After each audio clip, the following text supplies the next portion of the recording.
আসসালামু আলাইকুম। HTML CSS টিউটোরিয়ালের এটা থার্ড ভিডিও। আজকের ভিডিওতে আমরা দেখবো যে একটা ডিফরে কীভাবে সেন্টার করে। একদম সিম্পল একটা কোয়েশ্চেন, কিন্তু সবাই এটা বুঝলা যায়। তো শুরু করি।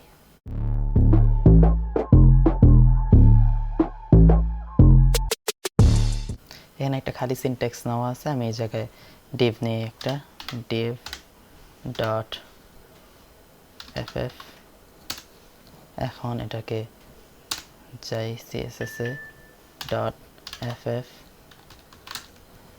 এটার হাইট দেই 100 পিক্সেল, width দেই 100 পিক্সেল,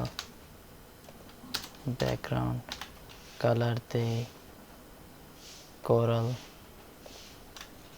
এখন এটা সেন্টার করব। সেন্টার করার প্রথম একটা ওয়ে দেখাই। Left 50%, position absolute, transform translate x -50%। এখন এটা একদম মিডলে আছে। আমি এই পেজটার বড় করলেও এটা মিডলে থাকবে, এর ছোট করলেও মিডলেই থাকবে। এটা একটা ওয়ে ডিভরে সেন্টার করার। আরেকটা ওয়ে আছে, ওইটা এগুলো কেটে দেই। এখন ডিভের মধ্যে একটা প্যারাগ্রাফ নেই বা যে কোনো কিছু, paragraph, this is a center Depp.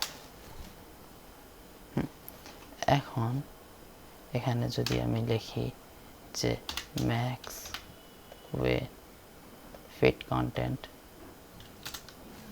Margin left auto,